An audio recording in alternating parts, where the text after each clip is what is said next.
3 semaines enfermé dans un hôpital psychiatrique. C'est le prix qu'a payé Ilmi Umerov pour avoir osé dire à la télévision que la Crimée fait toujours partie de l'Ukraine. Il est l'un des chefs de la communauté des Tatars de Crimée. Affaibli par le diabète et la maladie de Parkinson, ce militant de 59 ans ne compte pas baisser les bras. Les autorités russes seraient très contentes si les Tatars de Crimée se taisaient. Leur objectif, c'est de nous faire peur. Ils veulent faire passer ce message, même si vous ne nous aimez pas, au moins restez silencieux, sinon vous aurez affaire à nous.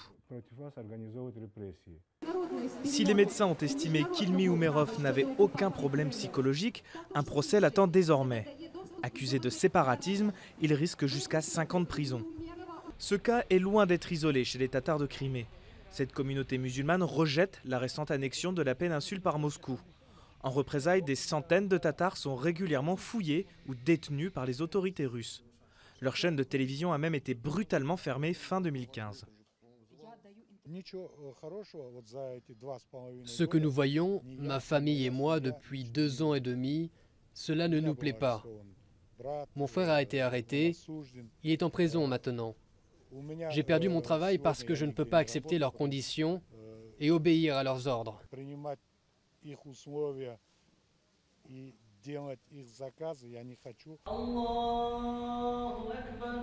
Près de 300 000 Tatars vivent en Crimée, soit environ 15% de la population de la péninsule. Originaires de cette région, ils ont été déportés en Asie centrale à la fin de la Deuxième Guerre mondiale, accusés d'avoir collaboré avec les nazis avant d'être autorisés à revenir à la fin des années 80.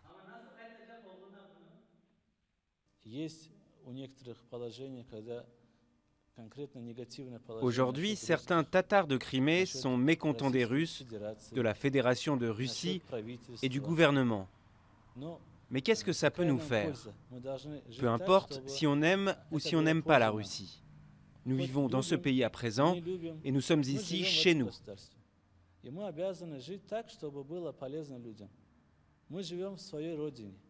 Si certains Tatars ont décidé de coopérer avec les Russes, d'autres ont préféré partir. Près de 10% d'entre eux auraient déjà quitté la Crimée depuis son annexion.